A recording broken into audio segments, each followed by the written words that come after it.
The Union Cabinet today gave its approval to the New Education Policy 2020.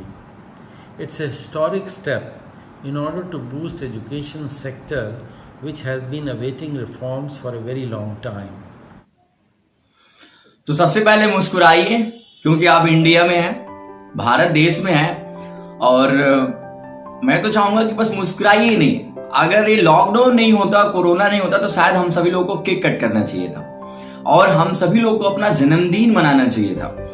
हर एक students के लिए जो उसका रिलीजन होता है वो उसकी स्टडी ही होती है और पहली बार हमारे स्टडी को लेके कोई बढ़िया निर्णय आया है, कुछ अच्छा न्यूज सुनने को मिला है। तो इस पूरी कहानी को और ये जो अभी क्लिप आप देखिए, इस क्लिप को भी स्टार्ट किया जाएगा, लेकिन इस पूरी कहानी को एक शब्द से शुरू करते हैं और वो शब्द है तब्दीली, बदलाव, चेंजेज। हमेशा से जब किसी चीज में टाइम के अनुसार अगर उसमें बदलाव हो तो 100% निश्चित रूप से वो जो भी चीज, जो भी मैटर, जो भी सब्जेक्ट्स है उसकी आयु बढ़ जाती है, उसका सब्जेक्ट्स, उसका जीवन काल बढ़ जाता है उस सब्जेक्ट्स का। मैं बात कर रहा हूं न्यू एजुकेशन पॉलिसी 2020 का। अभी तक जो हम स्टडी पैटर्न फॉलो कर रहे थे वो 80 के दशक का था, आई थिंक 86-85 का रहा होगा, राजीव गांधी के पीरियड का था वो। और मैं काफी वरीड हूं इस बात को लेके कि अभी तक हम लोग इतना ट्रेडिशनल हो चुके थे कि हम इतनी पुरानी स्टडी पैटर्न को फॉलो कर रहे थे। अब हम आपकी कहानी को ले चलते हैं 2015, 16 और 14 में। उस दरमियान जो स्टूडेंट्स थे सभी लोग भुक्तभोगी रहे हैं, भुक्तभोगी वर्ड यूज कर रहा हूं, ध्यान रखिएगा, CCE का। सभी लोग को पता है ये जो टाइम पीरियड था इसमें हम एक वर्ड बहुत ही पॉपुलर बहुत धड़ल्ले से यूज करते थे, बहुत पॉपुलर हो चुका था और वो शब्द था असाइनमेंट और प्रोजेक्ट। और ये असाइनमेंट और प्रोजेक्ट जो है कहीं ना कहीं मुझे लगता है कि इंडस्ट्रियल वर्ड है या फिर ऐसा टेक्निकल प्लेटफॉर्म भी यूज किया जाता है जो बीटेक वगैरह करके वहां तक पहुंचते हैं, किसी कॉर्पोरेट ऑफिस में जॉब करते हैं या फिर कहीं आगे जाते हैं। लेकिन ये शब्द ज्यादा महत्वपूर्ण इसलिए हो गया, या फिर मैं इस मुद्दे पे बात इसलिए करना चाह रहा हूं क्योंकि ये शब्द 10वीं, 9वीं और 11वीं, 12वीं जैसे क्लासेस में यूज करने को मिल रहा था। और हमारे स्कूल लेवल पे हमें इतने असाइनमेंट प्रोजेक्ट करवाए गए कि मैं तो मैथ सॉल्व करना भूल गया। मैं सच बता रहा हूं, मेरा खुद का एक्सपीरियंस रहा है कि मैं मैथ सॉल्व करना भूल गया, मेरा मैथ कहीं ना कहीं वीक हो गया। रीजन ये है स्कूल में एक क्लासरूम ही बना दिया गया था, बस इसलिए वो कक्षा बनाया गया था, वो रूम बनाया गया था कि जितने भी बच्चे स्कूल लेवल पे असाइनमेंट और प्रोजेक्ट बनाएंगे उनकी पूरी वो डेटा इस रूम में रखी जाएगी। There are no value of your assignment and project. जहां तक मेरी एनालिसिस थी, या तो सही तरीके से उसे इंप्लीमेंट नहीं किया गया, हमारे स्कूल तक पहुंचाया नहीं गया था।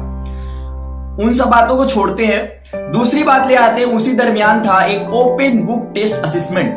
काफी लोगों ने नाम सुना होगा, जो भुक्तभोगी रहे होंगे उनको पता होगा।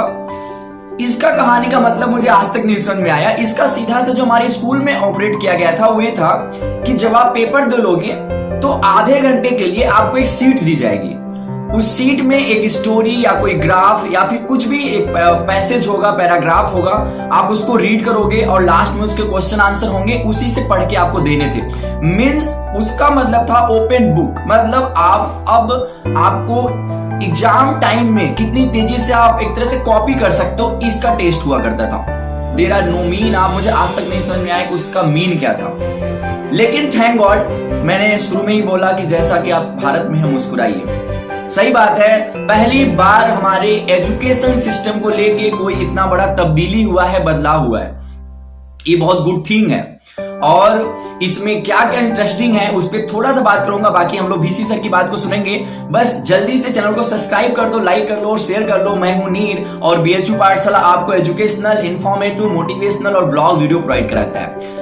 न्यू एजुकेशन पॉलिसी में जो सबसे खास बात है वो है बोर्ड एग्जाम के प्रेशर को रिड्यूस करना, to reduce the pressure of board exam 10th and 12th। How? चलिए मैं बताता हूं आपको। बता दूं कि जो बोर्ड एग्जाम का प्रेशर था वो B से शुरू होके S तक पहुंच जाता था, सुसाइड तक पहुंच जाता था। थैंक गॉड, इस प्रेशर को कम करने के लिए आई थिंक मे बी ये न्यू एजुकेशन पॉलिसी जो है कारगर साबित होगी। और इसमें जो और तब्दीली आई है, बोर्ड और 10th में बी सेमेस्टर लागू हो जाएगा। मींस जो एग्जाम होगा वो 2 भागों में होगा। सबसे पहले हम लोग हायर एजुकेशन पे बात करेंगे। सॉरी, हायर नहीं, हम लोग सबसे पहले यूनिवर्सिटी लेवल की बात करते हैं, कॉलेज लाइफ की बात करते हैं, उसमें क्या क्या बदलाव आया है। तो इसमें हम लोग जब किसी डिग्री में जाते हैं तो उस कोर्स का पहले ही ईयर फिक्स होता है। मींस उसकी जो डिग्री का A4 की जो पेजेस होते हैं, जो एज अ डिग्री आपको मिलता है रिबन उबन बांध के, टोपी वोपी पहना के, वो हमें उस कोर्स के पूरे साल को कंप्लीट करने के बाद मिलता था। मींस यदि 3 साल का कोर्स है तो आपको पूरे 3 साल उस कोर्स को पढ़ना पड़ेगा, एग्जाम देना पड़ेगा, तब आपको जाके वो डिग्री मिलेगी। अभी तब्दीली में क्या परिवर्तन आया है, उस बदलाव में क्या चीजें आपको देखने को मिलेगी, वो ये है कि अगर आप किसी कोर्स में 1 साल कंप्लीट करते हो तो आपको सर्टिफिकेट दिया जाएगा, 2 साल कंप्लीट करते हो तो आपको डिप्लोमा डिग्री दी जाएगी, और आप पूरा उस कोर्स को कंप्लीट करते हो, मींस 3 या 4 इयर्स कंप्लीट करते हो तो आपको डिग्री दी जाएगी।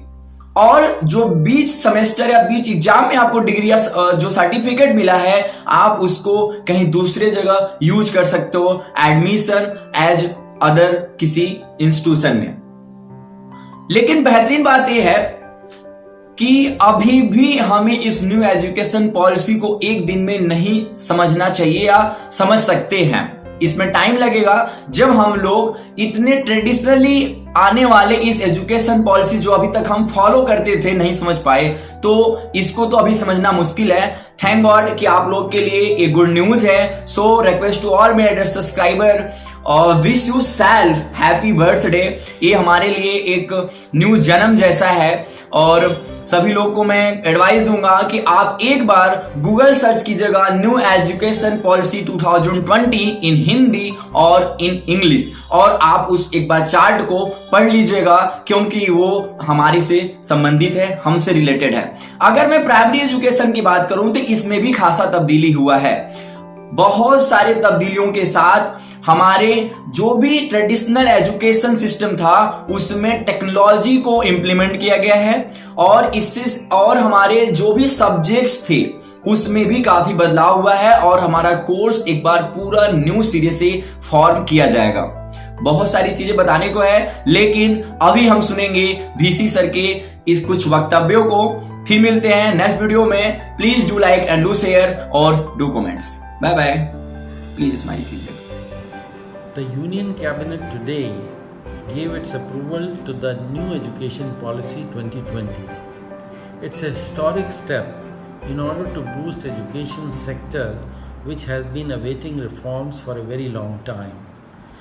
As we strive to realize the dream of New India, the new education policy will pave way to transform into a knowledge-based superpower. Steps like universalization of early childhood care education and ensuring multidisciplinarity of education will go a long way, not only in preparing students for future challenges but also for creating quality human resources to meet requirements of the fast changing world, besides building responsible citizens. The proposal to establish a national research foundation will boost the research infrastructure in the country as well as promote the research culture in institutions of higher learning, which is the need of the hour. Most significantly, the new education policy is reflective of the vision to ensure holistic development of students who know how to make education a tool to change lives and address the problem faced by one and all.